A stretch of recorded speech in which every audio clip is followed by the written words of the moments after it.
So as far as I know, a few of these walls are generics. And the trick here is, if you don't want to crack the paint, if a piece doesn't quite go in nice and easy, stop right there, don't force it. And if you have the option of shaving down multiple edges,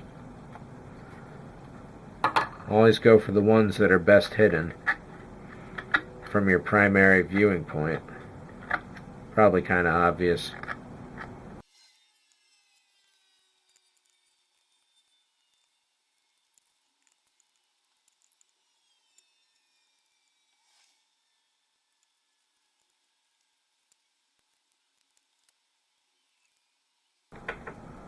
Looking at it now, it's so hard to believe that the exit is so thin.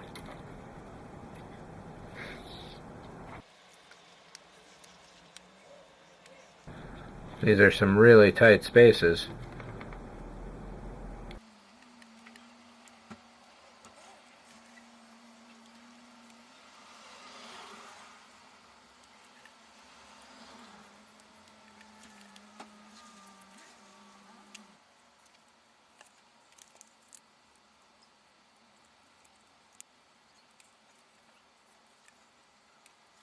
So there may be some compromises in things. Getting everything flat, getting everything to line up. This wall here seems to want to be stressed in two different ways. This locks it down there, but this is locked down to the furthest corner flat, so there's definitely a lot of space in there. Compressing the floor will help a little, but I think there's a medium ground where these pieces can be locked together too. So I would declare all of this as pretty much fully test fit at this point. I am concerned about how the pieces are going to lock together. On the last full test fit, see, that's kind of nice and snug right there. On the last full test fit, a couple pieces around here were a little loose, but it wasn't as built up as this is about to be, and the back room was also out of shape. So I think this is definitely going to test fit a lot better now.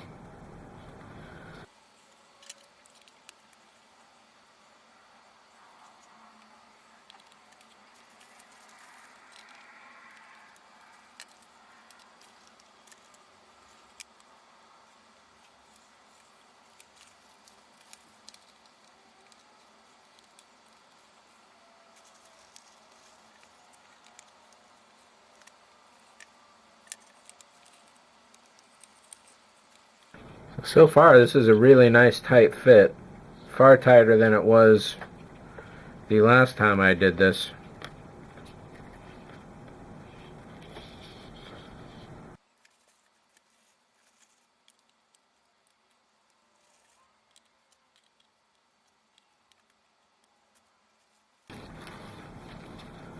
Then, of course, I've got this guy here, which will go something like that, but I expect I'll probably have to recut them.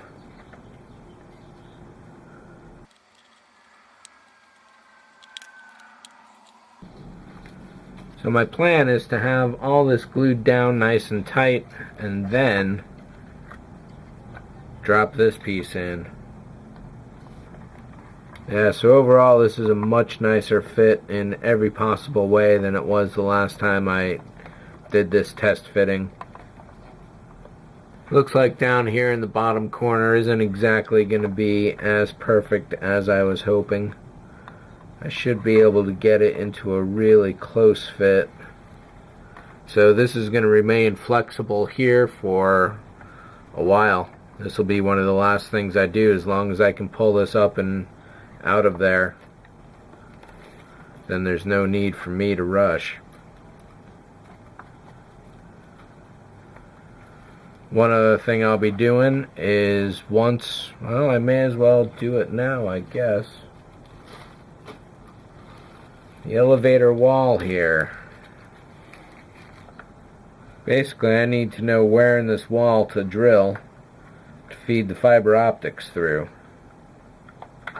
I just need some kind of reference.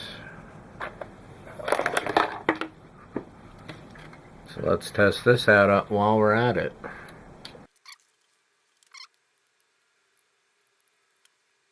I got a little bit of a scratch there. I'll repaint that, mask this off, easy fix, no problems. So I gotta say, this is ready to go. I think I like my plan for getting everything into place. There's a couple things I want to do before I actually start gluing this down, including putting the brass tubes on the bottom for all the freezer tubes.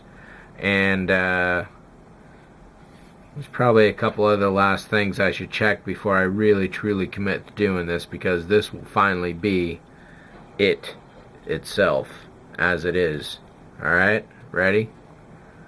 Let me disassemble this. I'll rebag everything just so it's nice and out of harm's way. I got to do a little touch-up paint on the floor there and so on. A couple minor tweaks and this should be ready to go. And then finally we can kick into the electronics. Since I'm sure I didn't cover it in any other video, here's how I did the ledge here, the extra foot. This is for what eventually became the ammunition room, or the weapons locker rather. So I gave it an initial bend.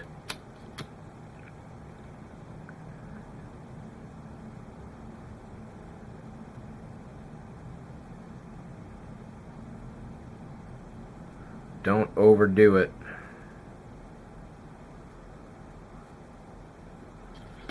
Then as soon as you take the heat away, it pretty much freezes back into place. You now got a 90-degree angle piece to work with. And in this case, this piece, oh, I'll have to cut it down a lot. It's going to be going right in here. Looks like I got to cut it down in half.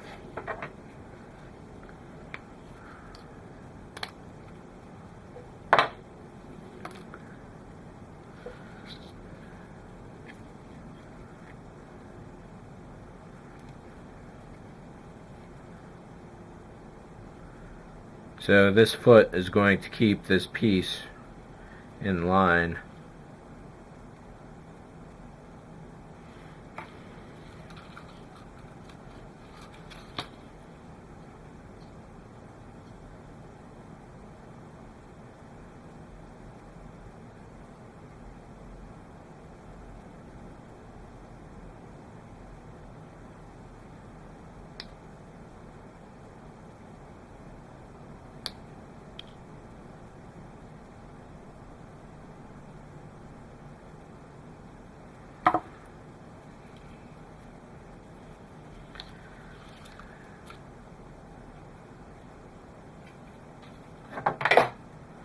So let's put all this down, take a breather, clean the desk off. I think we're ready to go.